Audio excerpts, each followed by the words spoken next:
Adrian Newey leans over a model car in his workshop, eyes sharp, fingers tracing every curve.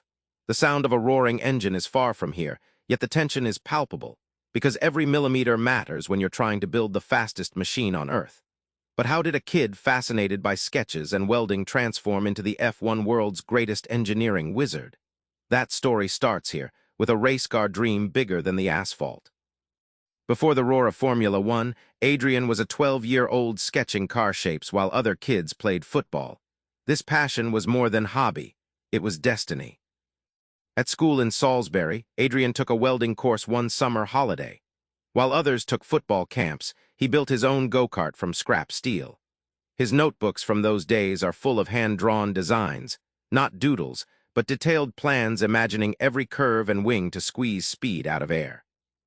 Adrian compares designing a car to sculpting wind itself. Imagine molding invisible clay, every edge matters. The goal? To cut through air so cleanly that the car literally sticks to the road. This obsession with aerodynamics is the secret sauce. Like a surfer reading the waves, the car must predict every gust. What started as a childhood obsession led Adrian to the pinnacle of racing. His early hands-on approach gave him an instinct no computer can teach, the feel of speed, and how cars communicate through metal and wind. It's the rare blend of art and engineering that makes a true legend. Designing for legends like Mansell and Senna wasn't just engineering, it was crafting tools for warriors. Every decision balanced speed, safety, and a driver's trust. In 1991, Adrian's Williams FW14B stunned F1 with active suspension and clever aerodynamics, pushing Nigel Mansell to a dominant championship.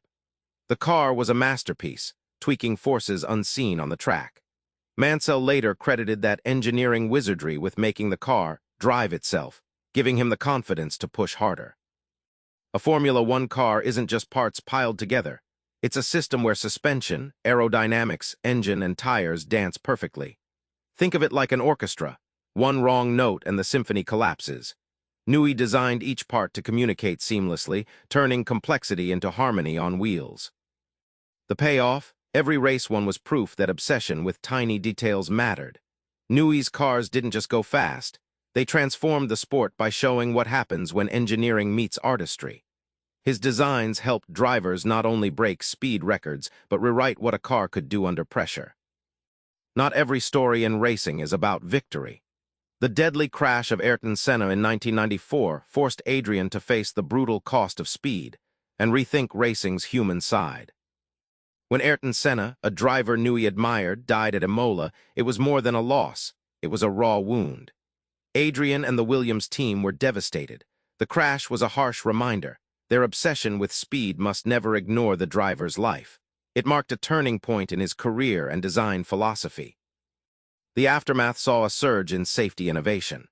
Adrian's designs began incorporating crash structures, improved cockpit protection, and materials that absorb impact energy. It's like turning a razor blade into a cushion. Speed remained king, but survival became the unforgiving new priority. This balance changed Formula One forever. Adrian's work proved that engineering brilliance isn't just about shaving milliseconds. It's about preserving the heartbeat inside the machine. The lesson? True mastery blends raw power with respect for human vulnerability. Remember Adrian in his workshop, sketching those first rough car designs? That same fearless curiosity never left him. From kid welding metal to designing championship cars, his story teaches us to build boldly but thoughtfully. So here's a thought. Next time you tinker or create, ask yourself, what invisible forces shape your work? Try sculpting your project like airflow, precise, patient, and always tuned to the world around you. Subscribe for more book summaries like this one.